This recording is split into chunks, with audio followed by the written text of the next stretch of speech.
Galera do Papo de CEO, bem-vindos a mais um episódio. Voltamos aqui ao nosso estúdio porque a gente fez vários episódios em vários eventos, então vocês já estão até ficando acostumados a ver o nosso ambiente aqui. Mas voltamos para o nosso estúdio aqui para trocar um pouco mais de ideia com grandes empresários, grandes CEOs. E hoje eu trouxe um cara que vai conseguir somar muito para a gente como um todo em termos de M&A, de crescimento, de fusões e aquisições, vendas internacionais e principalmente muito entendimento de mercado, de indústria também, que eu acho que é um tópico que muitos aqui que escutam a gente acabam querendo saber muito sobre indústria. Então, trouxemos hoje Roberto Paiaro, CEO da Novalight. Tudo bem, Roberto? Bem, Dail. Bom, primeiro de tudo, eu queria te agradecer muito pelo convite. Eu acho que a gente vai falar um pouco da minha experiência, da minha trajetória e tal, mas se tivesse um conteúdo desse tipo na época que eu comecei, seria muito interessante, sabe? Porque por muitas vezes a gente se vê, às vezes, buscando respostas, né? E um programa como o teu, trazendo todo o conteúdo das experiências, né, de pessoas que já passaram por aqui, seria muito interessante poder ouvir naquela época, né? Eu vou te falar uma coisa, não puxando sardinha para o meu lado não, Roberto, mas eu também. E um dos motivos da gente ter feito o Papo de CEO foi muito isso, porque quando eu comecei a fazer consultoria na Hyper, a gente começou, hoje a gente faz gestão, marketing e tecnologia, como eu te comentei, mas eu comecei fazendo consultoria para empresas mesmo. E eu precisava beber de muitas fontes. Então, eu não tinha essa fonte assim, próxima de casos reais. Lia muitos livros, obviamente, mas esse é um tipo de fonte mais técnica, né? Quando a gente vai para fontes mais reais, não tinha. Então, isso também, de fato, é um motivo muito, muito forte de eu acreditar no Papo de CEO. E, graças a Deus, a gente tem conseguido trazer gente muito boa como você, cara, aqui para trocar ideia. Roberto, queria começar o nosso papo contextualizando para o pessoal e falando um pouquinho da sua história. Principalmente porque me chamou muita atenção o fato de você, antes da Novalight, ter construído uma empresa descomunal no Brasil, né? Absurdamente grande, ter feito o processo de venda, ter ido para o outro lado, né? Pro lado do comprador, como se leva, como executivo, ter olhado para M&As aqui no Brasil, eu acho que isso é um ambiente muito rico para a gente explorar. Então, para começar, queria que você falasse um pouquinho da sua história, da sua primeira empresa e como é que foi essa trajetória aí até o processo de venda. O long story short, né? Porque contar toda a história de não sei quantos anos. Quantos anos teve a empresa, que você esteve à frente da empresa? Durante mais de 20 anos, e depois eu tive a felicidade, aí eu vou contar para você, de fazer o aniversário de 50 anos dela. Então, é muito tempo, né? Não dá para resumir em algumas horas de podcast. Mas começando, conta aí sobre o seu antigo negócio. Bom, era uma empresa, meu pai foi o fundador da empresa, né? Um italiano que migrou na época pós-guerra. Foi interessante, foi para Manaus, no Amazonas, trabalhar na parte de estradas, construção de estradas, uma empresa francesa que também já nem existe mais. E aí, por conta do clima e tal, o Capo decidiu migrar para Campinas. Ele era um eletrotécnico e, na época, a oportunidade que pintou seria de montar uma loja de materiais elétricos. E aí foi-se que se deu o nascimento da Nortel, que era Nortel Eletricidade Limitada. Isso em 1966.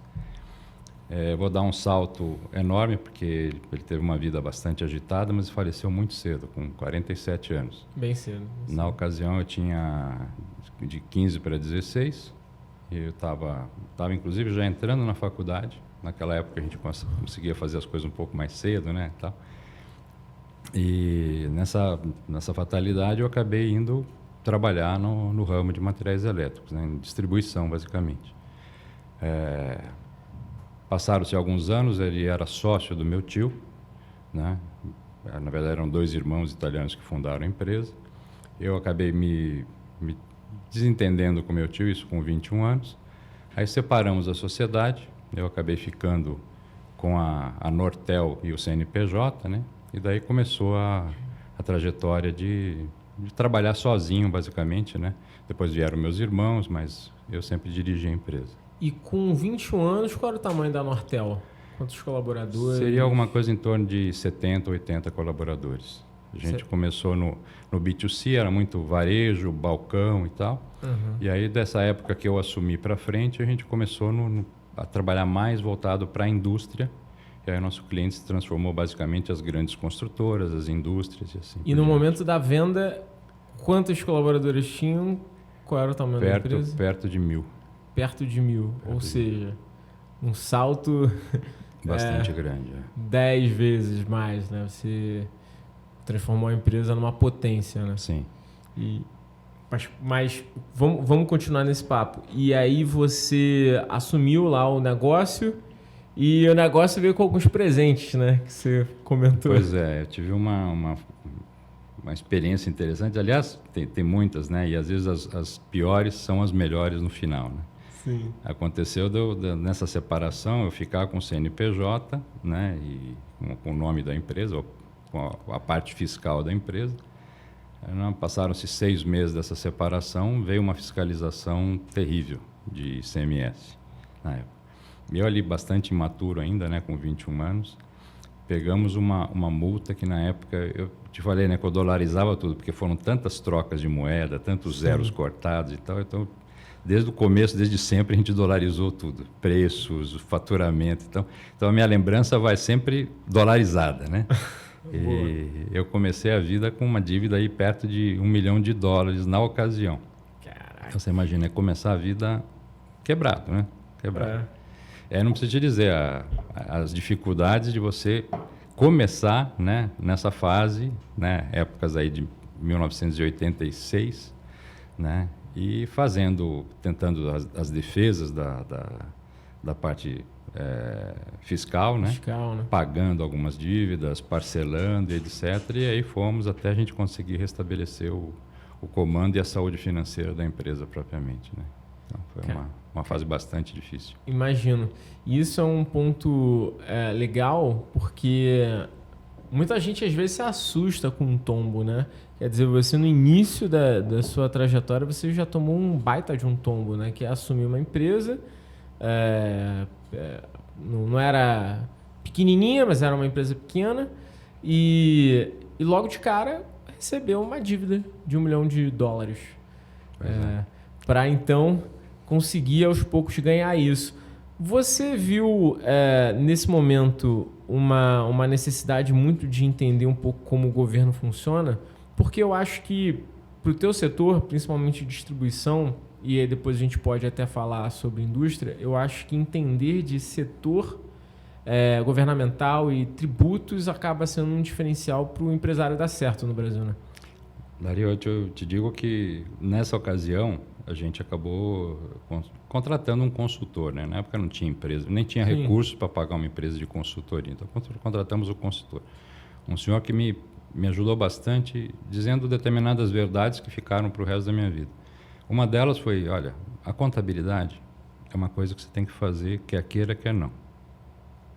Então, use ela a teu favor, né? Porque, na verdade, é uma obrigação compulsória. Você é obrigado a, né, fornecer para o fisco, né, todos os detalhes, hoje mais do que nunca, né, tudo eletrônico, tudo e tal. Então, aprenda a parte fiscal e contábil, mas não como uma obrigação de você entregar porque tem que entregar, não, para gerenciar a mesma empresa.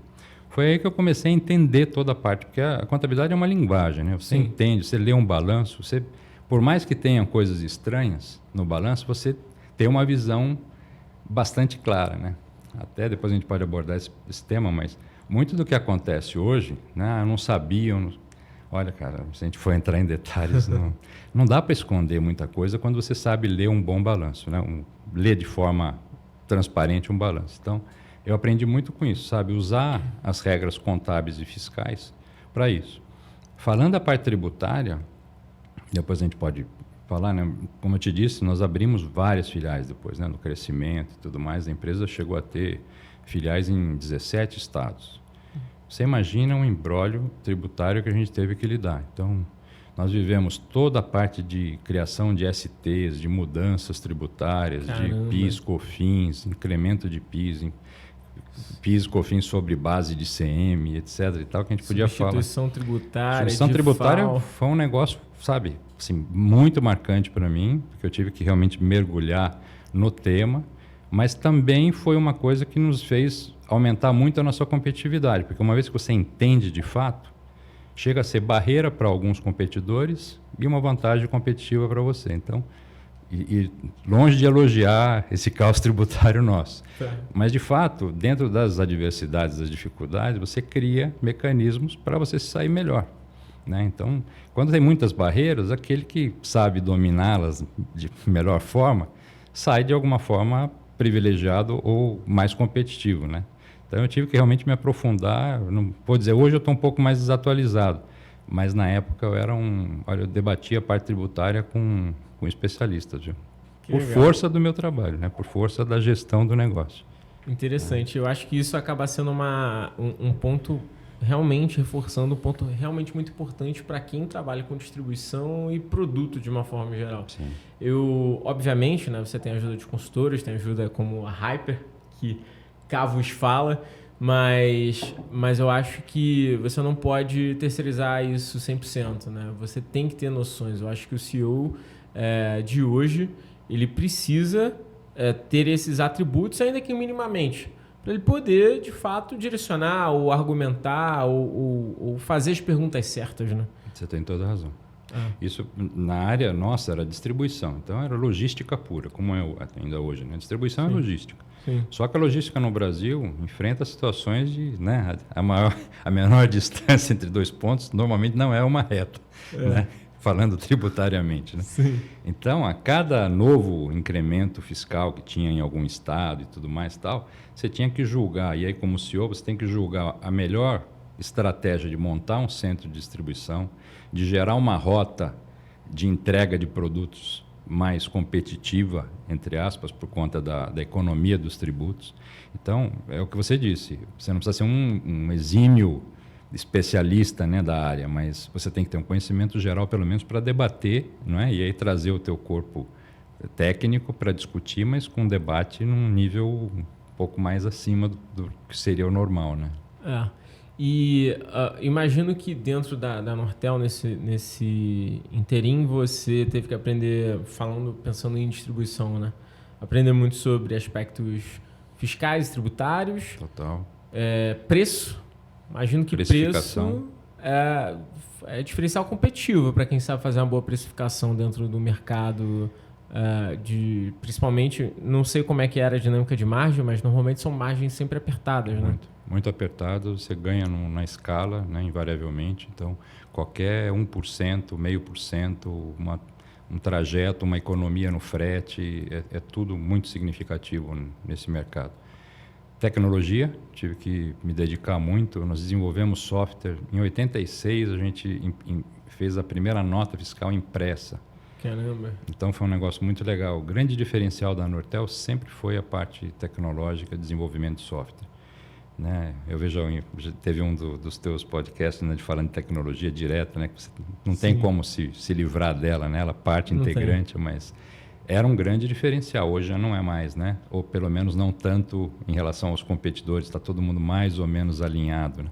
Mas na nossa época, desenvolvimento de software era um negócio era meio tabu. Você tinha que comprar um software pronto e adaptar e se adequar.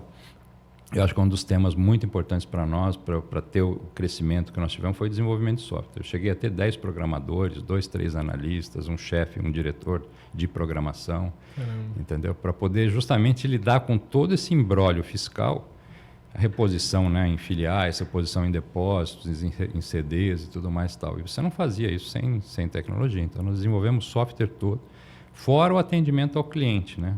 Porque a gente pode dizer depois... usar um pouco desse tempo aqui para debater também a forma de tratar os clientes, mas a gente chegou a customizar cada tipo de atendimento. Nós tínhamos lojas em company, em que a gente entregava montávamos lojas dentro das grandes contas, né? Isso foi uma sacada muito legal nossa, e aí com o advento da tecnologia, com as redes, etc., se tornou possível você montar a loja totalmente automatizada dentro dos nossos clientes. Como assim? Me explica mais. É ter um braço dentro de uma rede varejista, é isso? Não, mais do que isso. Bom, diferente do que isso, porque nós tínhamos lojas dentro das grandes contas. Então, para te citar, a gente tinha lojas dentro da Vale do Rio Doce, dentro da Cosipa, que depois se transformou em Uzi Minas, dentro da Embraer. Chegamos a ter 5 lojas dentro da Embraer, das unidades da Embraer, entregando para os usuários de forma muito customizada, de acordo com a necessidade de cada cliente. Caramba! Então, isso só se deu por conta dessa tecnologia. A gente entregava EPIs, por exemplo, que foi um dos... Estou talvez passando um pouco do ponto, porque a empresa começou com material elétrico e depois nós fomos adicionando linhas de produto, ao ponto de a gente ter em catálogo 400 mil itens. 400 mil itens. Só de rolamentos a gente tinha uma lista de 60 mil itens. Cara, então era um negócio louco. A gente não tinha, naturalmente, tudo isso em estoque, né? Girava em torno de 50, 60 mil itens, dependendo da fase, né? Porque tinha muitas contas dessas lojas em compra, a gente tinha produtos exclusivos para aqueles clientes. Então, a gente montava física e fiscalmente uma loja dentro dessas unidades. Dos grandes clientes. Para o consumo rápido. Vantagens: estoque zero por parte do cliente. Nós tínhamos nosso funcionário, a reposição era nossa. A gente fazia toda a análise de consumo, geravam relatórios com centros de custo específicos, entendeu? A gente chegava a regular, no caso dos EPIs, quem pegava o tipo de EPI e quando, e se o usuário não viesse a pegar o EPI específico, que era mandatório, a gente avisava a empresa que o tal funcionário não estava cumprindo com a regra de uso. Caramba, cara. Foi um negócio bem legal, isso lá atrás. Hein? Que estratégia sensacional. E, obviamente, o efeito colateral disso é que o cliente não te tirava de lá, né? Você tinha um cliente... Eficiência, né? Custo, naturalmente, porque você passava por uma bateria de concorrências e tudo mais, de cotações, né? Você ganhava, na verdade, com essa tecnologia também, mas o preço era um fator importante. Sim. Estoque zero. Né? Você estava lá dentro do cliente entregando. Mas eu acho que, de certa forma, isso acaba incentivando o consumo também, né? Porque ele vê a facilidade. Eu não sei se você tinha esse dado, mas ter uma loja dentro de uma Embraer me passa pela cabeça que as pessoas vão ficar mais confortáveis em consumir ali, de fato, mais rápido. Eu acho que o processo de compra... Tinha uma regra clara para o consumo, quer dizer, e eles tinham, na verdade, eles tinham muito mais informação por conta desse sistema todo, né, de relatórios que a gente gerava. Então, eles tinham mais controle. Você entregava, você estava no setor X, ia para o teu centro de custo. A gente já integrava com o sistema e apropriava aquele custo naquele centro de custo. Então, na verdade, em termos de controle, você tinha muito mais. E outra coisa, paradas de máquina. A indústria, normalmente, ela não é eficiente em controlar os itens de manutenção. Sim. Ela é eficiente em controlar matéria-prima, os produtos acabados, etc. E tal. Quebrou um rolamento de uma peça tal. Aquela máquina, às vezes, fica parada durante 2, 3 dias. Quanto custa isso? E a gente tinha esse controle, né? Então, acabava de consumir aquele rolamento, eu já estou repondo, e dependendo da dinâmica, o sistema se autoabastecia, se autorregulava, né? A ponto de você nunca deixar faltar. Então, e a gente tinha lá todos os níveis de serviço e tudo mais contratados, que você não podia deixar uma máquina parada por mais de 2 horas, 3 horas, e assim por diante. Então, isso foi uma grande sacada para o crescimento da empresa. Muito, muito bom. E pulando aí alguns anos, imagino que no processo de venda da empresa isso acabou sendo fator também muito primordial para a empresa, né, francesa que comprou. Francesa. Né? 2 pontos muito importantes. Nós nos tornamos nacionais, né? Então, abrangência nacional, e o maior player do mercado. Então, eu te contei, né? Eu vou repetir, em 2008, a gente estava num certo tamanho e eu, como uma empresa familiar, né? Eu sempre fui o diretor-geral da empresa, dava muito medo, né? Sim. Porque o Brasil sempre foi muito perigoso, né? Nesse aspecto, né? De capital, né? Custo de dinheiro, etc. E tal. Bom, nós decidimos fazer não uma abertura de capital, porque não tínhamos tamanho para isso. Na ocasião, até eu estudei, fiz alguns cursos, né, até no Bovespa tal, para abertura de capital, mas precisava mais do que dobrar de tamanho para ser uma empresa interessante Para o IPO. Para o IPO. Aí paramos e tal, e aí começamos a procurar algum fundo de investimento, algum investidor que tivesse apetite para investir na empresa, comprar talvez uma parte e investir. Bom, achamos um fundo de investimento, na ocasião era o Merrill Lynch, que eu acho que vocês todos conhecem, né? Depois ele teve problemas na época do Lehman Brothers, e foi uma experiência muito boa, porque até então eu não entendia nada de aquisição, de valuation, né? Como é que eu vou vender a empresa, né? Uma coisa que me pergunta até hoje, né? E a gente faz às vezes até algum tipo de consultoria, né?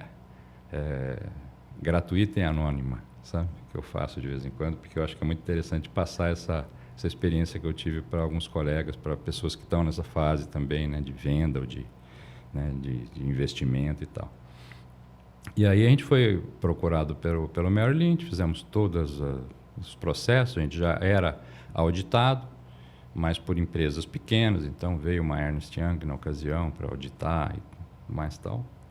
Aprendemos muito, né, com isso e tal. Bom, isso foi em 2008, já quase 20 anos, né, depois de eu ter assumido, né, um pouco mais de 20 anos, na verdade, né, de eu ter assumido a empresa, a direção da empresa.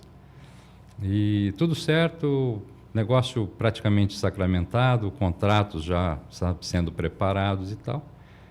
Uns 15 dias antes da assinatura, tem a quebra do Lehman Brothers, né?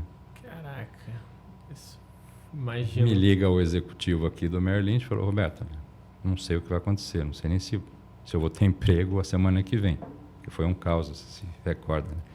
Óbvio que recordo, 2008. Assim, parou o mundo, né? Tipo, pois é. Cara, Merrill Lynch, que era o banco, né? Era o banco do momento. Exato.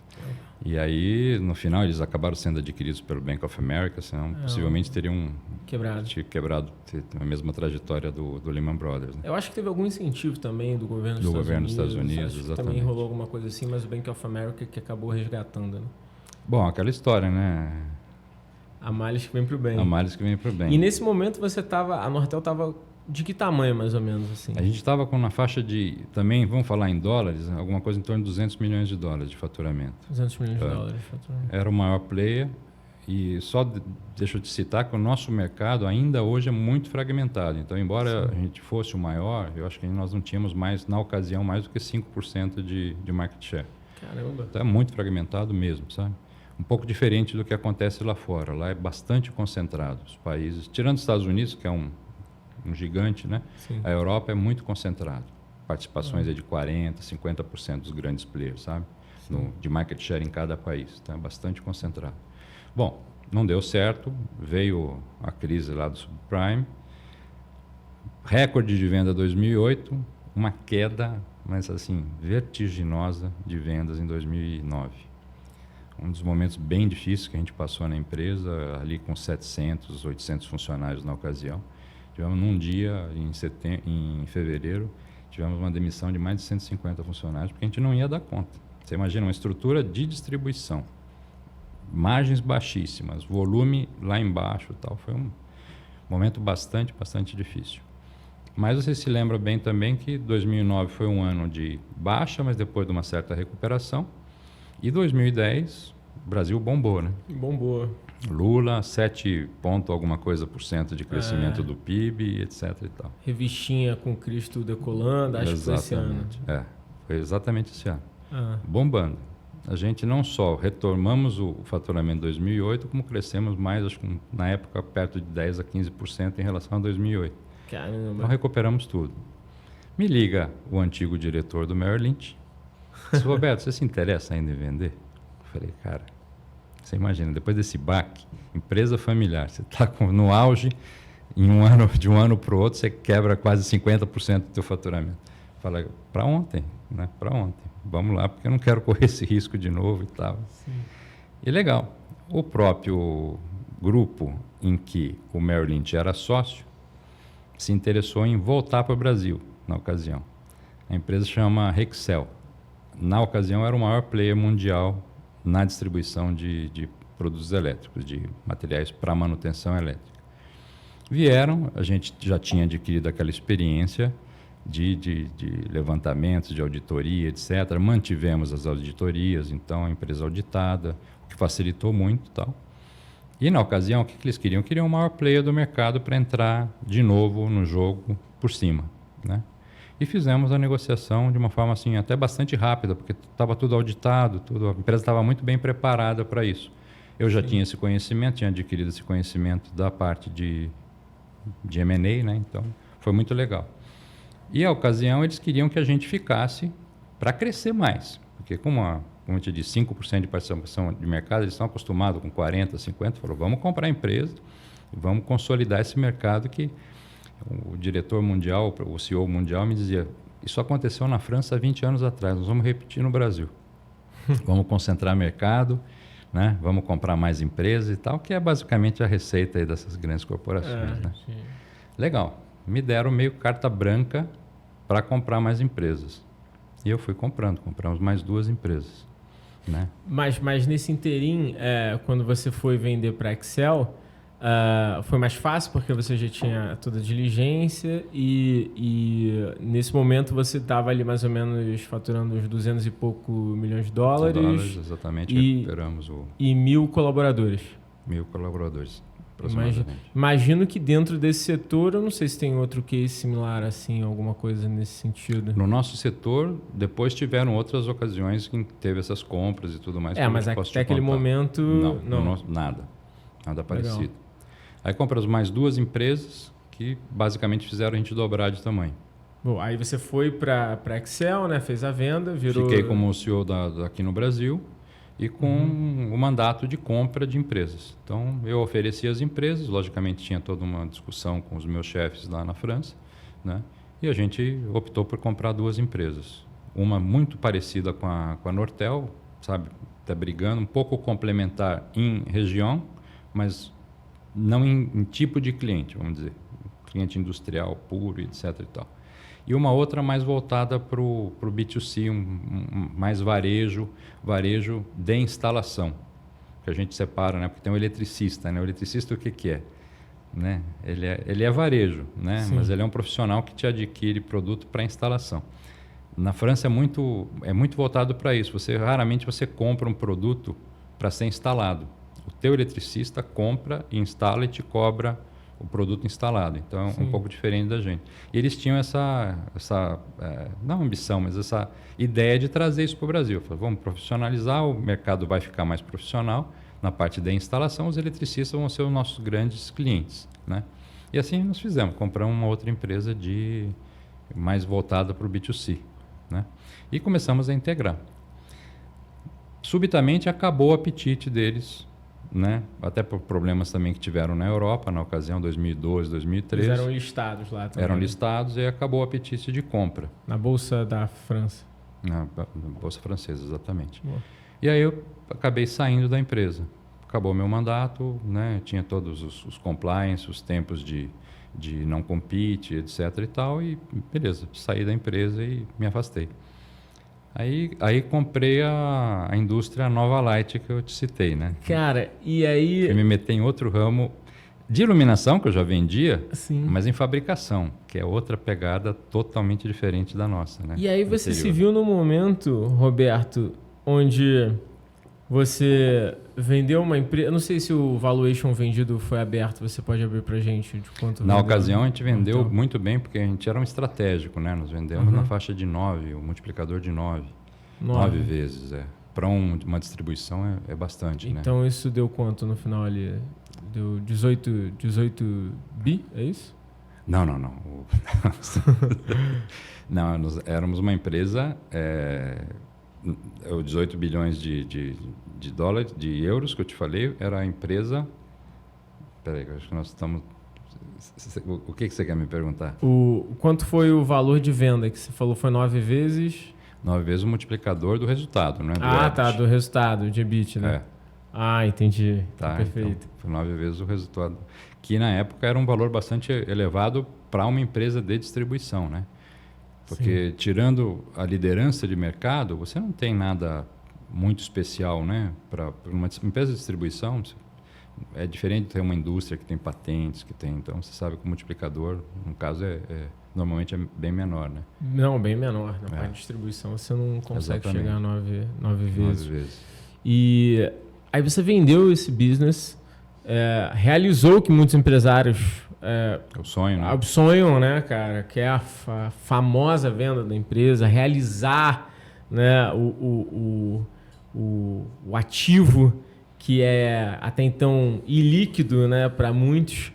E nesse momento ainda virou C-level, quer dizer, realizou, conseguiu ali a tranquilidade, a estabilidade financeira que tantos sonham, virou C-level, aprendeu muito sobre M&A, sobre como comprar essas empresas e não quis parar.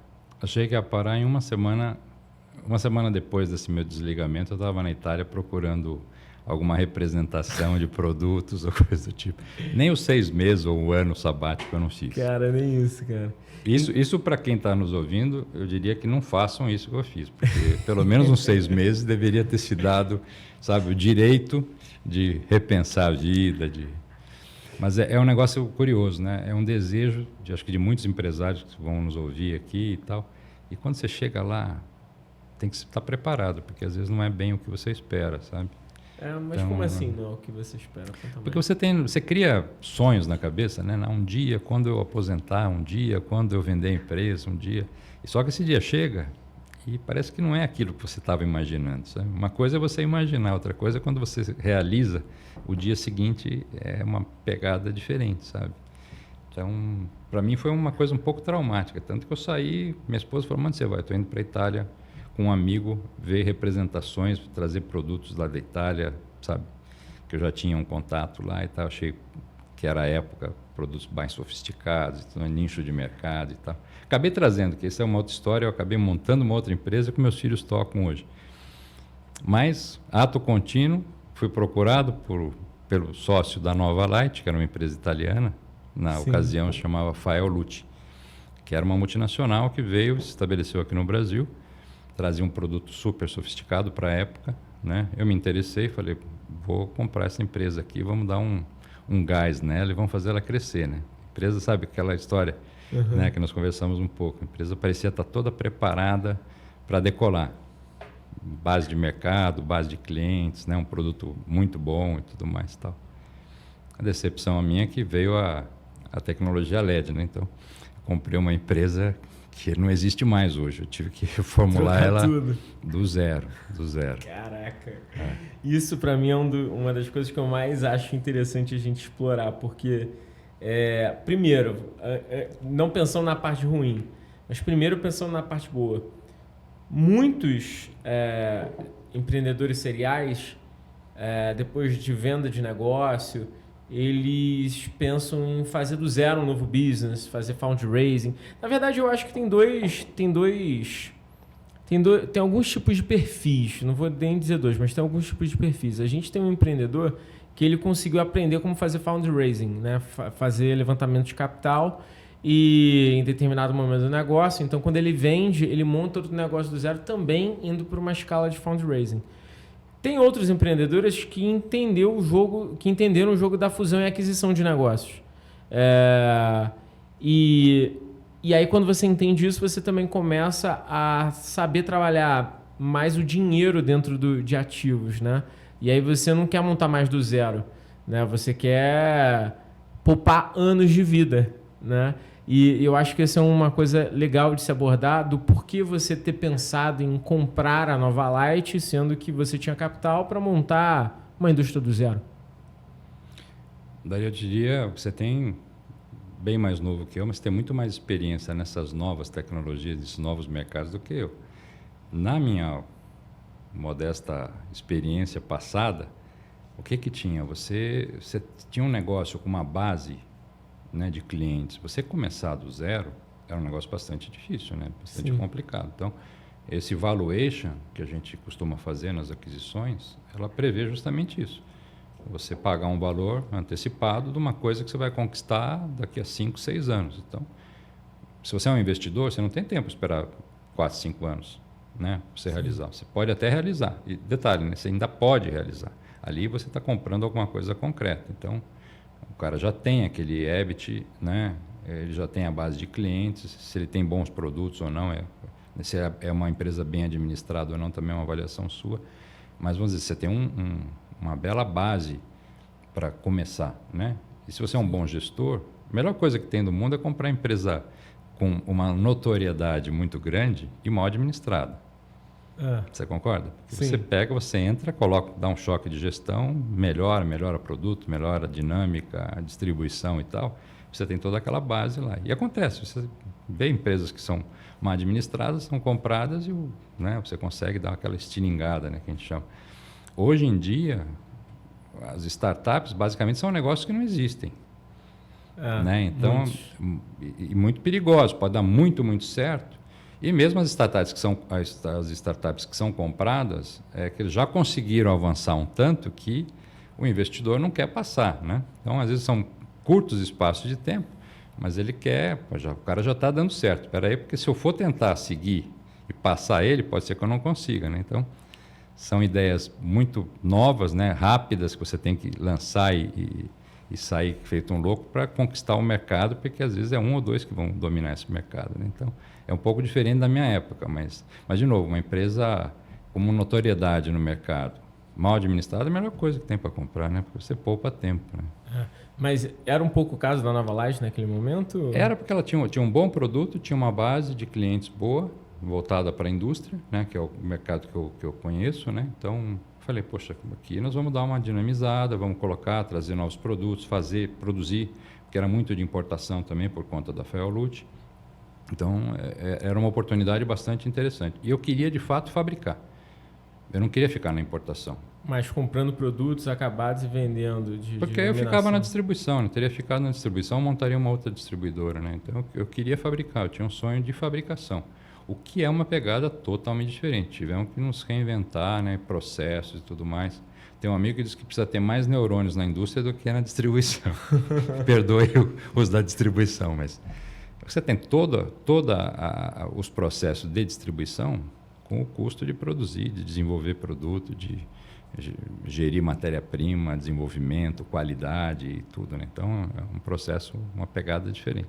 E para piorar, mudou para o LED, né? Então, tive que recomeçar de fato de novo. Hoje a gente não tem um produto da época que eu comprei, mas um produto que eu digo assim, nada, nenhuma carcaça da luminária, não tem. É tudo novo.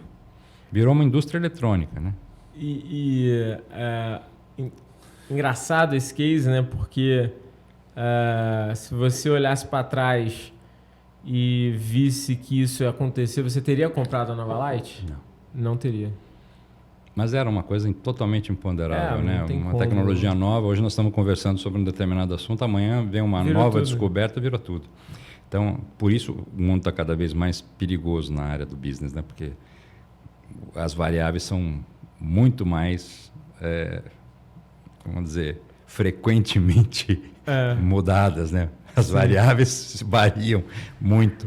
Cara, e em pouco tempo, né? Pouquíssimo tempo. Então, está muito perigoso. As tecnologias antigas, eu ia nas feiras, né? E as coisas chegavam depois de 1 ano, 2 anos, né? Eu ia em Frankfurt, em Milão, nas feiras de materiais elétricos, então, chegava depois de 2 anos.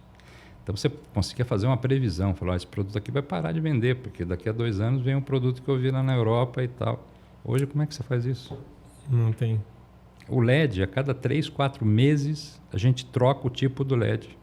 Que isso. Sai um LED de menor potência, menor fluxo, vem um de maior fluxo com maior economia. Então é uma loucura. A área de desenvolvimento não para. Você troca produto, a carcaça muitas vezes fica a mesma, porque você tem até o lado estético, né, do produto e tal. Mas a tecnologia vira numa velocidade. A lâmpada incandescente ficou 100 e poucos anos, 150 anos, sem uma variação zero. Então você vê a velocidade com que as coisas acontecem, né? E hoje, falando de Novalight, basicamente uma indústria que trabalha e produz todo tipo de equipamento elétrico. Quando a gente está falando desse tipo de equipamento, vamos definir o que é. Me dá exemplos aí do que você vende. Vamos colocar assim, tirando a parte decorativa, então, por exemplo, não tem alguns produtos que você tem aqui, esses spots, essas fitas LED e tudo. Todo o resto a gente tem. Então, desde quadras esportivas, estádios de futebol, grandes áreas, produtos para mineração, para grandes indústrias, warehouses, né, aqueles galpões logísticos enormes, portos, aeroportos. A gente tem produtos de 1.000, 1.500 watts de potência para áreas específicas, com fluxo, com uma ótica, né, que a grande tecnologia, o grande advento que o LED trouxe foi você ter óticas muito específicas. Quando eu digo ótica, você direcionar a luz de cada pastilha daquela que existe na luminária para o local devido. Então, diferentemente da outra tecnologia, em que você tinha uma lâmpada e um refletor atrás, e naturalmente você tinha um foco, mas um foco bastante aberto, né? Sem um direcionamento muito grande. Já no LED, você tem ângulos de 5 graus, de 7 graus. Quer dizer, cada pastilha daquela é um feixe de luz que você conduz para um determinado ponto. Então, você passa por projeto, né, um projeto bem feito, né, a confecção do produto muito bem feita. O LED, eu digo o seguinte, o LED é dissipação. Então, para quem... minha lâmpada LED queima toda hora. O produto LED não é tão bom quanto parece. Na verdade, o produto tem produtos e produtos. Você tem tecnologia. A dissipação de calor no LED é a coisa mais importante que tem. Então, se você projeta um produto sem os cálculos devidos da dissipação de calor, você já compromete o produto de início. Porque ele tem que dissipar uma quantidade de calor para o LED durar a quantidade de tempo que ele foi programado para durar. Ele tem que trabalhar numa temperatura X que o fabricante determina. Se você passa essa temperatura, a vida dele cai de forma vertiginosa. Então, um bom projeto, desde a confecção da ferramenta para fazer a luminária e tudo, é um ponto muito importante. Então, e a gente faz isso tudo aqui. Bom, muito bom. E a grande diferença dos produtos da Nova Light para os produtos da Nortel, qual é o grande ponto? Você também vendia esse tipo de produto na Nortel? Vendia ainda na tecnologia antiga, né? Sim. Quando eu estava saindo, né, veio o advento do LED, a gente vendeu um pouco do LED também, né? Depois eu tenho que até abordar, não sei se você quer abordar, que depois eu retornei para a Nortel, né? Que foi outro fato, né? Como assim, cara? Para tudo. Você voltou para a Nortel depois disso tudo? Eu comprei a Nova Light, participação na Nova Light, isso em 2014. Em 2015, eu estava já quase 3 anos fora da Nortel. A Nortel foi muito mal aqui no Brasil. Aí o segundo grande player mundial, que na ocasião se tornou o maior player, que é uma empresa familiar na França, me chamou dizendo, olha, nós vamos comprar as operações da Rexel na América Latina. Você volta para a Nortel para recuperar a empresa?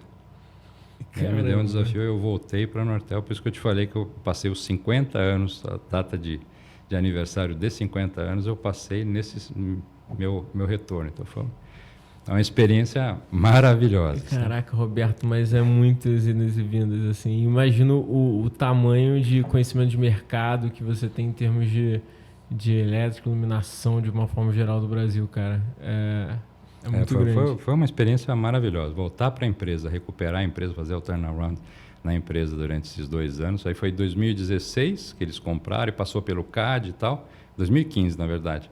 Em outubro de 2015, o CAD liberou a compra.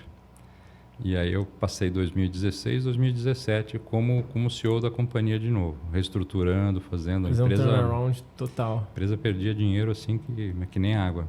E a gente recuperou a empresa toda na pior época, Brasil crescendo negativo 3%, a época da Dilma lá, aqueles 2 anos terríveis e tal. A gente recuperou a empresa toda. Foi um negócio fantástico, sabe? Caramba, você disse que perdia não sei quantos milhões por mês. Perdia mais de 2 milhões por mês. Por mês, ou seja... A dívida é enorme e tudo mais e tal. Mas a empresa me contratou e uma das condições que eu queria, porque eu não te disse, mas eu saí muito frustrado por conta da administração final da Rexel. Os últimos meses meus foram muito chatos, porque eu dizia, vamos para a direita, os caras queriam ir para a esquerda, sabe? Então, cara, perdeu a função eu estar aqui como CEO, porque vinha ordens lá meio esdrúxulas, né, para o conhecimento que a gente tinha aqui no Brasil. Eles muito queriam colocar o modelo de fora e tudo mais, às vezes sem aquela tropicalização necessária para as empresas que operam aqui no Brasil, que você sabe muito bem. Tributação, compras de estoque, giro de estoque, tinha uma série de regras lá que não cabiam aqui, sabe? Aqui você tem vários problemas, né, de fornecimento, então os níveis de estoque às vezes têm que ser um pouco superiores ao da gestão lá da Europa, né, da França, da Itália, enfim. E não concordava, então a gente começou a ir mal, tal, não sei o quê, falei, puta, vamos parar por aqui que não vai dar certo, né? E aí a Sonepar me convidou para voltar. Daí nós passamos 2 anos. Uma das coisas que eu pedi para eles, falei, o que eu posso e o que eu não posso fazer? Ele falou, só não pode vender a empresa, o meu chefe. O resto pode fazer qualquer coisa. Então foram 2 anos maravilhosos. A gente, sabe, reestruturou a empresa toda. Voltou. Aí você deixou a Nova Light lá aguardando? Estava com o meu sócio lá, tocando a Nova Light. Eu passei 2 anos e meio como diretor-geral. Depois fiquei mais 2 anos no grupo como consultor, ajudando na parte de fusão e aquisição também. Olhamos algumas empresas, acabou não tendo nenhuma aquisição. Isso na ocasião. Na Nortel. Na Nortel, que se tornou o grupo Sonepar, que é o maior grupo do mundo hoje. O grupo fatura mais de 30 bilhões de euros. Caraca. Uma empresa fantástica, uma empresa familiar, desse tamanho, familiar, né? Na ocasião, era a CEO do board, uma mulher muito inteligente, sabe? Fantástica, conhecia do negócio, então sabia, sabe, dar as ordens certas, entendia a gente, entendia as necessidades e tudo mais. É uma empresa fantástica. Daí passei mais 2 anos como consultor, mas ali já me dividindo de volta para a Nova Light, né? Aí pegamos a pandemia, né, 2019, que foi basicamente quando você começou, né, com o podcast, né? Sim. Que você estava me dizendo, 2020, aquela paradeira geral e tudo mais. E nisso trocando tecnologia, lançando produto e tudo mais. Já indo 100% para o LED. O LED, exatamente. Aí 2021 e 2022 foram muito bons, 2023 está sendo bem razoável também, né? A gente tem conquistado muito na área esportiva, tem um retrofit enorme na área de iluminação esportiva, né, nos estádios e tudo mais. E obras de infraestrutura, o que nós precisamos para movimentar o nosso negócio é obras de infraestrutura, porque é onde você tem, né, aeroportos, portos, grandes áreas. É onde gera valor e volume para o nosso negócio, né? Eu queria abordar um pouquinho sobre essa dinâmica para a venda de grandes corporações dentro da parte de produto, que é um tema difícil em termos de vendas, né? Porque se tratando de grandes corporações como, sei lá, como você já vivenciou em Embraer e outras assim, o processo de venda é bem diferente, né? Não é um processo como um processo trivial comercial de B2B, que você liga para a empresa, apresenta seu produto, prospecta, manda uma proposta, eles assinam. Existe toda uma concorrência em cima disso. E aí eu queria que você explorasse como é que funciona esse processo e, para você, como é que você consegue ter um diferencial para se destacar e vender, de fato. Bom, como eu te falei, com o advento lá atrás das lojas Incompany, isso eu vou voltar um pouco lá para a Nortel para você entender e a gente poder contextualizar. Na verdade, essas grandes corporações, elas cada dia mais elas enxugaram essa parte de compras e tudo mais. Então, a área de compras se tornou uma área de gestão de contratos, né? Então, você lança um bid, as grandes empresas, na grande maioria, fazem isso, né? Então, não tem mais aquela compra que a gente chama de spot, uma compra spot, a compra regular do dia a dia. Ela gera uma demanda dos produtos lá de manutenção dela, lança esse bid no mercado, aí você reúne lá os maiores players e tudo mais, e aí tem todo o debate de preço, de condições, fornecimento, etc. e tal. E aí se fecha contratos normalmente por mais de 1 ano, né? E aí, por demanda, o cliente te passa e aí tem as formas de trocar, né? De trocar pedidos, por exemplo, tem as vans, né? Hoje eu acho que deve ter mudado o nome, mas eram as vans, que eram os portais de hoje. Você postava a tua tabela de preço nas vans, ia lá o SAP do cliente, buscava aquela tabela, o cara emitia o pedido, ia para a van te mandava o pedido, você processava o pedido. Então, funcionou muito isso durante muito tempo, seja nas lojas em compra, seja em contratos de fornecimento. E hoje não mudou muito, né? Embora tenha o mercado eletrônico tenha facilitado muito, né, a vida de algumas empresas, né, com entregas imediatas e tudo, essas grandes corporações continuam atuando nisso. A gente, por ser um escopo específico, eu tenho alguns contratos de gestão na área de iluminação para grandes corporações. Então, também você tem empresas que têm várias plantas no Brasil e tudo mais. A gente também propõe isso até para facilitar a vida, né, o dia a dia, os processos de retrofit, de manutenção e tudo mais. Então, a gente também usamos esse modelo de contrato para essas grandes corporações. Mas é um pouco menos, Dario, porque, na verdade, o escopo é um pouco mais reduzido do que era na época da Nortel, que nós tínhamos a gama toda. Você imagina ferramentas, materiais elétricos, rolamentos, adesivos, EPIs, tudo. Tudo que você precisava para manutenção a gente tinha. Caramba. Tem, né, na verdade. E um ponto interessante dessa parte de venda para enterprises é porque ali, na verdade, o teu diferencial competitivo está muito na tua estrutura de gestão, né? Porque você vai conseguir se destacar por preço. Então, você tem que ter uma boa estratégia de pricing, do que a gente comentou antes, né? De trabalhar bem logística, bem imposto, tributário, para conseguir ter um pricing interessante. Também está um pouco sobre prazo de entrega, então logística. Também logística. Você está próximo do cliente, né? Na medida do possível, está o mais próximo, ou ter rotas bem eficientes, né? Então, de novo, é logística, o que a gente fala. Nesse aspecto não mudou muito, né? Hoje está muito, né? O mercado eletrônico, como é que, né? Você entregar rápido e tudo mais. Perfeito, mas isso sempre foi um diferencial muito... É que hoje está indo para o B2C, né? Sim. Você compra um produto em 2 horas, dependendo do portal, está na tua casa, né? Então, essa eficiência chegou no consumidor final. Isso é uma coisa que a gente adotava isso, mas para grandes corporações, para grandes volumes, você fazia isso, né?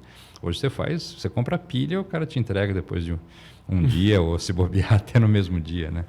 Então, E quais outros itens você acredita que uma empresa precisa ter para conseguir ganhar grandes bids ali?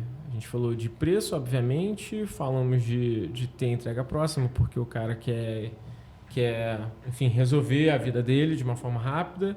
O que mais a gente poderia acrescentar assim? Olha, a gente hoje está muito mais forte ainda, mas nós iniciamos esse trabalho lá atrás. A parte de ajuda em termos de especificação, você levar o teu know-how técnico para dentro dos clientes. Você tem que deixá-lo sempre atualizado com novos produtos, com novas tecnologias, fornecendo a solução, né? Aquela máxima de eu não vendo produto, eu vendo solução, não é diferente. É isso que você tem que oferecer para o teu cliente, né? Então, quando ele não sabe, e como nós falamos agora há pouco, as tecnologias avançam com tal velocidade que você é obrigado, você é o fornecedor, você é obrigado a estar sempre atualizado e tentando, na medida do possível, atualizar esse teu cliente. Muitas das soluções que ele precisa dentro da operação dele estão sendo criadas. Às vezes ele tem um problema, ele não sabe que já tem uma solução para aquele problema. Então, o price é importante, sem dúvida, mas você ter um time técnico buscando mesmo, garimpando as soluções dentro da conta. Então, nós tínhamos lá os Key Accounts, eles, fora a parte comercial, eles eram muito técnicos, especialistas em cada área. Então, tinha um especialista de rolamento, um especialista de iluminação. Né? Você tem um problema de iluminação, você tem que fazer um projeto. Sim. O teu cliente não tem o projetista lá dentro para fazer, né? Você tem um problema mecânico para trocar um rolamento, a velocidade com que troca o rolamento, as ferramentas adequadas, né? Uma nova tecnologia que foi desenvolvida de lubrificação e tudo mais. Você é obrigado a saber, não o teu cliente. Perfeito. Esse é um grande diferencial. Você está sempre atualizado com essas tecnologias. E, embora eu esteja afastado já há algum tempo, isso eu acho que não mudou, né? Isso não mudou. E hoje a Nova Light está cada vez mais crescendo. Eu acho que o pessoal me mandou uma colinha aqui, mas eu acho que vocês já faturaram 42 milhões, é isso? Nessa faixa. Nós devemos chegar nos 50 esse ano. E a nossa expectativa é continuar crescendo como empresa nacional. Eu reforço sempre isso porque a grande parte dos nossos concorrentes são importadores. E a grande parte mesmo, sabe? Importam produtos, né? Muitos trocam etiqueta e se dizem nacionais. E eu acho que a indústria nacional ela precisa ser reforçada, precisa ter incentivos, né? A gente está vendo o governo falar, vamos ver o que vem de fato para a indústria, né? Mas nós temos como competir aqui. E o meu desejo, na verdade, o meu objetivo com Nova Light é tornar ela cada vez mais eficiente fabricando o produto aqui no Brasil. Acho que isso é muito importante, sabe? Não é o fato de vender, só de crescer. A gente poderia ter volumes muito superiores ao que a gente tem hoje se eu fosse um importador. Com certeza teria mais do que o dobro disso. O fato de fabricar é um gargalo, né? Você sabe, você tem que comprar maquinário, você tem que investir, não tem dinheiro para investir, juros subsidiados, você não tem, você tem que fazer as contas mais malucas, né, de retorno, de taxa de retorno. E muitas vezes, taxa de retorno, se você fizer a taxa de retorno, você não faz o investimento. Você tem que acreditar de fato e, sabe, por mais planejamento que você tenha, às vezes você faz a conta e fala, isso aqui não vai voltar. Mas vamos fazer? Empata com o produto chinês? Empata, então vamos fazer. Né? Caramba, hoje óbvio que você é empresário, né? Mas hoje a Nova Light não tem só a ver com resultado, né? Com grana, tem a ver também com vontade, né? Vontade, eu acho importante, e isso não adianta, né, viver de uma fantasia, né? A empresa tem que gerar resultado, isso é absolutamente, senão a gente não consegue sustentar a médio e longo prazo, por mais recursos que você tenha, idealismo, né? Tem que ter resultado. Sim. Só que esse resultado pode ser um pouco mais comedido se você tem o desejo de fazer aqui. Eu vejo muitos empresários, às vezes, trocando 5% a mais de resultado, 2% a mais de resultado, importando um produto que ele podia estar fabricando aqui. Sabe? Isso eu procuro não fazer. Não faço, porque como eu não importo mesmo, então, sabe? E eu acho que o fato de você ter aqui, em algum momento, isso vai fazer diferença. Para nós, já em vários momentos, fez diferença pela velocidade, né? Os tempos de resposta, a garantia que você tem do produto, que você está aqui do lado, né? A tecnologia que você domina, porque você não está só importando, a customização de determinados produtos. A gente faz produtos, às vezes, sob medida, que o concorrente importador não consegue fazer. Isso é um diferencial bastante interessante para nós, né? Eu tenho produtos específicos, eu preciso de um nível de temperatura da luminária para trabalhar perto de uma caldeira. Você tem uma temperatura ambiente de 70 graus. Como é que você faz um LED que precisa dissipar calor, trabalhar a 70 graus de temperatura ambiente? Você tem que desenvolver o produto aqui, não vai importar o produto. Entendeu? Então, esses diferenciais começam a se somar e vão fazer diferença. A expectativa que a gente tem é que faça diferença a médio e longo prazo, né? E dê continuidade ao crescimento da empresa. Tem uma coisa também que como eu te comentei anteriormente, até 2019, 2020, eu também trabalhei com distribuição. Cheguei a ter uma empresa na parte de distribuição, saí por questões adversas assim, do mercado e também porque estava querendo cada vez dar mais foco aqui na Hyper. Mas quando você é distribuidor, não sei se você passou por isso, existe um problema da distribuição que é o teu fornecedor, que é o teu principal parceiro, mas ao mesmo tempo às vezes é o seu principal complicador. Não sei se você viveu isso, mas eu, enquanto distribuição, eu estava com uma marca super premium dentro do mercado de saúde, de produtos médicos, super premium, já conhecida mundialmente. Então eu consegui deter a distribuição dessa marca. Isso para mim me abria muitas portas. Claro que eu também tive que trabalhar muita eficiência, porque também bidava, trabalhei com o setor público, governamental, né, vendas, licitações. Sim. Isso me ajudou bastante. Só que sempre acontecia o que sempre em determinadas distribuições você via, ou melhor, vou até me refrasear. Sempre quando você estava nesse momento, você olhava para o lado e conversava com um distribuidor que tinha uma outra marca e a conversa era sempre assim. Eles não me entregaram e eu furei. Eles estão abrindo no Brasil venda e estão me cortando. Ou, basicamente, agora eles vão ter mais 10 distribuidores aqui do meu lado. E é uma sensação muito ruim da distribuição, né? Porque às vezes você ganha mercado e depois de você ganhar mercado, você se vê refém daquilo.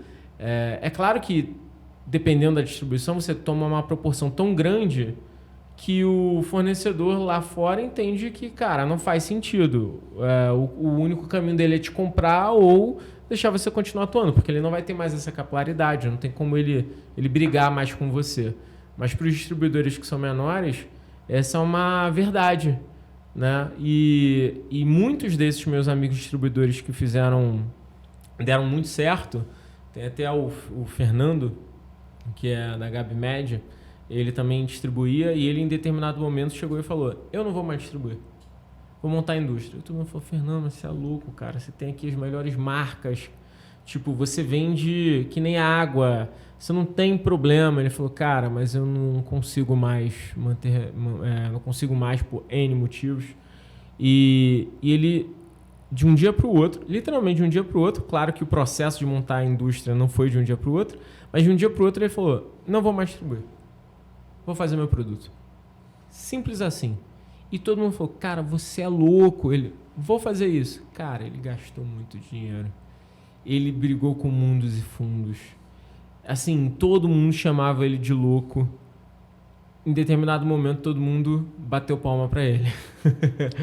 Porque foi 2 anos depois que ele fez isso, quando ele já estava quando ele estava mais estabelecido, a marca veio para o Brasil e tentou montar distribuição local, destruiu o mercado, fez só besteira, vendeu a preço, tentou entrar em concorrência não entendeu como é que funcionava a licitação pública, né? A ideia olha que louco, eles pensaram, olha a estratégia deles, eu até hoje não acredito que isso aconteceu. Ao invés deles tentarem entrar nas licitações e concorrências e bater preço, trabalhar a especificidade técnica, eles reduziram o preço para o fornecedor não comprar dos outros caras. E a gente falava: cara, isso não é inteligente, porque senão ele não vai fazer você voltar para outro preço. Dito e feito, eles acharam que eles iam matar os outros caras e depois eles iam subir o preço. Aí eles não subiram o preço. Marcou a mercado e assim destruiu uma parte dessa parte de distribuição de produtos médicos, principalmente ligada à anestesia. E no final todo mundo lembrou do Fernando. E eu estou te contando essa história até para saber se tem um quê disso aí nesse meio de campo ou não. Bom, eu vivi 30 anos, o meu maior concorrente sempre foi o fabricante. Ainda hoje o mercado da parte de suprimentos industriais, os grandes negócios, grandes obras, grandes bids, não os contratos de fornecimento regular, porque o fabricante poucas vezes tem a capilaridade ou a velocidade para fazer a distribuição. Sim. Mas os grandes bids, sempre o maior concorrente é o fabricante direto. O Brasil não tem essa cultura, né, da distribuição. Está ficando mais forte hoje, né, cada dia mais, espero. Porque, na verdade, cada um tem uma função. O distribuidor tem a sua função de especificação, de cobertura de mercado daquela área, né, e tudo mais. E tem que ser uma coisa estruturada, né? O fabricante, por muito, acho que uma das coisas que você colocou, e realmente acontece direto, eu vou colocar mais 2 distribuidores na mesma área que vai aumentar a venda. Você vai matar os distribuidores que estão fazendo um bom trabalho. Se tem um distribuidor que não faz um bom trabalho, é uma coisa. Ele está fazendo um bom trabalho, você vai colocar mais 2 para achar que você vai matar o bom resultado que ele está te trazendo, né? Mas não tem cultura. Eu viajei várias vezes para os Estados Unidos. Nos Estados Unidos, o cara é fiel ao distribuidor. Vai o fabricante lá, ele faz a especificação, eu vou comprar com o meu distribuidor, o cliente diz. Nós aqui, talvez pela cultura de inflação, de querer o preço mais baixo, né, a gente quer espremer sempre, né? Eu vou comprar direto. Então, isso eu vivi 30 e poucos anos da minha vida. Não vou dizer que foi por isso que eu fui na área de indústria, como esse caso que você citou. Mas ser dono do produto é sempre bom. E eu acho que você deve ter algumas frustrações de trazer a marca, especificar a marca, fazer o trabalho de reconhecimento na região em que você atuava. Depois, o resultado é dele, né? Depois de todo esse trabalho feito de divulgação e tudo mais, quem é o dono da marca? É o fabricante. Então é um pouco frustrante, você tem razão. Mas eu diria que é um pouco pela essa desregulamentação do mercado, nessa falta de cultura na distribuição, de cada um fazer o seu papel e tudo. Por várias vezes foi muito frustrante para mim, a ponto de a gente abandonar aquela distribuição específica e tentar seguir com um outro parceiro fiel, né, ou mais fiel, mais, né, organizado e tudo mais. Mas é uma frustração que eu compartilho contigo. Eu vivi várias vezes em vários... A gente chegou a ter 3 mil fornecedores diferentes nesse pacote de produtos que a gente vendia. Então, você imagina, relacionamento com 3 mil fornecedores. Caramba, né? não consigo um negócio imaginar. louco. Eu tinha 2 lá e já Era ficava bastante. de cabelo em pé. Pois é. Cara, mas assim, Roberto, papo super enriquecedor. Eu queria fazer algumas mais poucas perguntinhas para você. Uma delas é: objetivo hoje da Nova Light. O que você quer para o business, se a gente fosse falar aí para os próximos 5 anos, você enquanto CEO e dono do negócio? Melhorar a tecnologia que a gente desenvolve aqui cada vez mais. E eu posso dizer que em alguns produtos a gente já tem conseguido isso, a ponto de comparar com produtos, sabe, mas assim, high-end de mercado internacional e ser plenamente comparável com preços muito mais competitivos. Então, trabalhar sempre a parte tecnológica, esse é o meu desejo. E levar a empresa ao ponto que ela pode chegar num mercado extremamente competitivo, que a gente sabe, né, que é o Brasil, um mercado que muitas vezes o preço é o fator mais importante e não a tecnologia e a qualidade. Também é indiscutível isso, porque é fácil eu já tive alguns debates com fornecedores de fora, até com concorrentes nossos. Aí eu faço um produto X que você não faz. Não é que eu não faço, é que não vende. Eu posso fazer. Você pega aqueles projetores que tem nos Estados Unidos, lá do Super Bowl e tudo mais, tem umas empresas assim fantásticas, projetores que custam 15, 20 mil dólares cada projetor. A gente tem tecnologia para fazer. Lógico, requereria um investimento a mais, etc. e tal. Mas eu vou vender? Não é um mercado que compra esse tipo de produto. Então eu tenho que chegar no limiar da tecnologia versus o preço, né?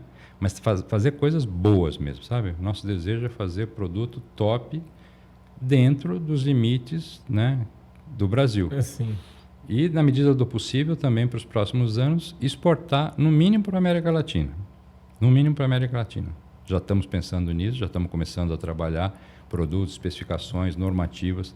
Tem normativas, às vezes, um pouco diferentes no Chile, na Colômbia, então a gente tem que se adequar, né? Que vai nos enriquecer, inclusive, internamente, porque você acaba somando tecnologias, né? E requisitos específicos para cada produto, que você acaba trazendo para a tua linha de produção, independente de ser exigido aqui ou não, né? Então, crescer tecnologicamente e exportar. Dentro desse roadmap aí de Nova Light, pensa em vender de novo, mais outro exit ou... Eu não tenho esse desejo porque eu não quero, na semana seguinte, tem que montar outra agora. Sair correndo atrás de outra coisa. Então, acho que vai ficar por aqui mesmo, viu? Legal. Boa. Na sua opinião, dentro, inclusive, do que você acaba fazendo, qual é o principal, ou melhor, quais são os principais atributos que um CEO tem que exercer num negócio? Quais são as principais responsabilidades que ele tem que, de alguma forma, exercer dentro da empresa? A gente fala muito de experiência, né? Tem muita gente jovem hoje assumindo posições, né, bastante altas, né, de CEO de grandes companhias e tudo mais e tal. Eu acho assim, a experiência, o tempo é um fator extremamente importante, sem dúvida. Mas o estudo, o conhecimento, né, a prática, eu acho que pode ser muito acelerado nos dias de hoje. Que, na minha época, para você consultar um assunto, você tinha que pegar o ônibus e ir na biblioteca, né? Hoje, em 2 segundos, você sabe sobre qualquer assunto, sabe alguma resposta, coisa do tipo. Sim. Então, o que eu diria é o seguinte, você tem que saber, né? Você só sabe mandar se você sabe fazer. E saber fazer não quer dizer só ter a prática, é ter o estudo, ter o entendimento da coisa e tudo mais. Então, eu recomendo para as pessoas que a gente aconselha, né? É até um pouco difícil de falar aconselha, né? Você passa experiências, né? O que você passa de fato? Você passa uma experiência, algo que aconteceu com você em determinado momento, naquela situação, né? E aí a pessoa compara o que você está dizendo para ela, se é adequado, né? Ou se é comparável com o que você passou para ela, a decisão que ela tem que tomar hoje, né?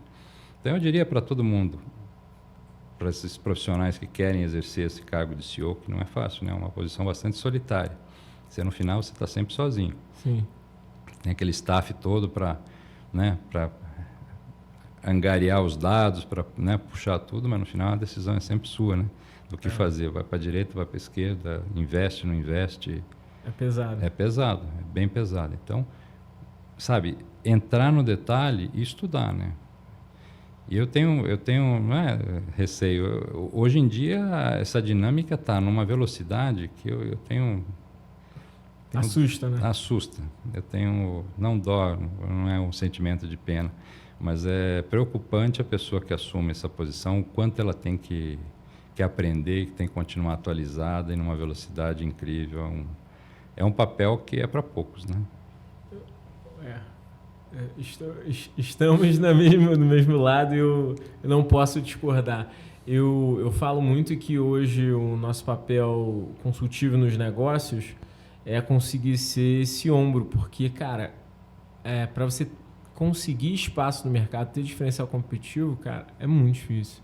Está cada vez mais difícil para todos os negócios. É muito volátil, a capacidade de reação precisa ser cada vez mais rápida, né? Se o momento de pensar é cada vez mais curto, você tem que tomar decisões muito rápidas. Agora mesmo, antes do nosso papo, eu estava conversando com uma empresa em específico e a gente teve que tomar uma decisão de segurança de dados e com viés para entender se a gente conseguia angariar mais clientes ou não. Em suma, existia uma barreira ali que todo novo cliente que entrasse, por conta de uma alteração cadastral do governo, todo cliente que entrasse ali ia receber um bloqueio. Então, a gente ia ter que fazer isso de forma manual e isso, basicamente, para cada novo cliente, a gente ia demorar mais ou menos 30 e poucos dias para entregar, ao invés de entregar na hora, como acontecia. Só que, em contrapartida, se eu desligasse aquilo, eu diminuía a segurança. Eu podia deixar simplesmente, não travar mais, não olhar e diminuir a segurança. Como é que você toma essa decisão? Você faz aquilo, atende o cliente, ele fica feliz, mas você também é responsável pela segurança dos dados dentro de uma plataforma. E tem que decidir isso tudo. Hoje, né, estamos falando numa quarta, ele tem que decidir até sexta. Porque segunda-feira já entra novos bids. Ele tem 2 dias para decidir uma informação que aconteceu hoje. Basicamente, ele vai virar a noite lendo tudo. Tudo. Ele basicamente vai virar, com certeza, vai virar todas as noites. De quarta até a sexta, vai virar todas as noites. E isso é um pouquinho do que você está dizendo, né? É uma cadeira muito difícil, né? É muito difícil. Por último e não menos importante, dos aprendizados aí de décadas, né? Décadas dentro do mercado de iluminação, de produtos de elétricos, distribuição, agora também fabricação. Qual foi o seu maior aprendizado nisso tudo que você pode compartilhar aí com todo mundo que está escutando a gente? Olha, acreditar sempre que você tem que ter um time coeso e tem que investir muito nele, né? A gente vê hoje essa roupagem, né, ESG, e, né, são coisas que sempre funcionaram, né? Sim. Hoje tem, né, às vezes essas siglas revestidas que são extremamente importantes, não quero aqui desvalorizar absolutamente nada, mas você cuidar das pessoas, ter um RH forte, ter treinamento, é uma máxima que permanece, não tem, né? Você só cresce com pessoas, com uma organização sadia, com um clima organizacional saudável, né? Então, essas coisas não mudam. Tem grandes verdades que não mudam. Essa é uma delas, né? Você tem que, impregnar isso na tua organização de tal forma. Isso tem que vir da direção. Isso não vem de baixo, né? Você tem que... E não é um discurso vazio. Você tem que estar participando de fato e tudo mais. Então, eu diria que dedicação dessas pessoas, eu acho que por talvez sorte, né, um aprendizado, talvez pela falta do meu pai na ocasião e de ter começado muito cedo, eu tive muito contato com pessoas, né, buscava experiência nos mais velhos e tudo. E eu acho que eu aprendi muito disso. O trato com as pessoas é fundamental. né? Fundamental para você poder crescer, para você poder ter uma organização. Às vezes não é só o crescimento, né? É uma estabilidade, você ter uma empresa, uma organização saudável, né? Então, acho que trabalhar bem com gente. Boa. Legal. Cara, Roberto, história fantástica. Obrigado, muito bom ver todos esses momentos que você viveu. Acho que é muito rico ver como você conseguiu lidar com muita coisa aí, pontos positivos e negativos. Acho que tem muito aprendizado para quem está escutando a gente de... primeiro, não desistir, né? Não. Escolher os melhores momentos também de venda e de compra, que eu acho que você trouxe para a gente. Como é que entender dinâmicas de valuation M&A é muito importante para você escolher os próximos passos. Você, apesar de ter mudado todo o mercado, foi uma estratégia muito inteligente a questão da compra da Nova Light. A gente também falou muito sobre gestão que funciona, tropicalização, como foi relevante você voltar para a Nortel para arrumar a casa. Cara, muito insight bom. Eu só tenho que te agradecer aí, cara. Acho que foi extremamente enriquecedor e principalmente muito bom ver um mercado de produto aqui, sabe? A gente sempre tem muita gente aqui de software, sistema, tecnologias, mas cada vez mais eu quero trazer mais gente de produto, né? Que pulsa, porque o Brasil é isso, né? O Brasil é agro, o Brasil é produto, é logística, dificuldade de montar a fábrica e ter que entregar em Bahia, Sergipe, vai que embora, né? Exato. Isso que é a dificuldade do empresário brasileiro. Então, valeu demais aí pelo papo. Eu queria te agradecer de novo. Assim, eu espero ter contribuído. Para mim foi um prazer esse bate-papo com você, assim, bastante descontraído. Você me deixou super à vontade de contar. Tinha história para mais, porque tem detalhes que a gente pula, né? Porque não tem tempo suficiente. Mas, assim, para mim foi muito bacana. Espero ter contribuído, que os teus espectadores, de alguma forma, tenham, pescado alguma coisinha que pode estar naquele momento precisando como exemplo, como ideia e tudo mais, que a gente ajude de alguma forma nesse bate-papo. Tá bom? Obrigado demais. Pessoal, esse foi mais um episódio aqui com o Roberto, CEO da Nova Light e também foi o founder da Nortel. Então, ou melhor, founder foi seu pai, mas que assumiu, fez o processo de sucessão da Nortel. Um grande case para vocês aí. Espero que vocês tenham gostado. Não esqueçam de curtir e compartilhar o podcast. Deem like aí, sigam o podcast. Minhas redes vocês já conhecem, Dario_Pérez, LinkedIn também. Você quer deixar algum tipo de contato no LinkedIn ou até mesmo algum site da empresa? O meu LinkedIn é aberto, o site da empresa é novalight.com, sem o BR. Boa. É isso. Estou à disposição de vocês. Não deixem também de conhecer, quase que eu ia esquecendo, hein, Kaique? Não deixem também de conhecer a Minimal, pessoal. Quase que eu não falo delas aqui. Hoje estou trajado de Minimal. E, Roberto, você vai receber na sua casa também um presente da Minimal. Hoje vai ser talvez a primeira vez que eu não consegui trazer pessoalmente, mas eu tive que fazer uma baldeação louca aqui de avião para chegar em São Paulo. Estamos em São Paulo. Não deixem de conhecer a Minimal. Estou hoje trajado de Minimal, nas melhores camisetas do Brasil. Não dá bolinha, você não precisa passar, feito de algodão Pima, o melhor algodão do mundo. E também Papo de CEO 15, pode ir lá no site ganhar 15% de desconto, tamo junto. Você vai receber na sua casa a camiseta da Minimal, que patrocina, e eu também sou investidor deles, então tem um duplo sentido aí. É isso, galera, até a próxima. Obrigado.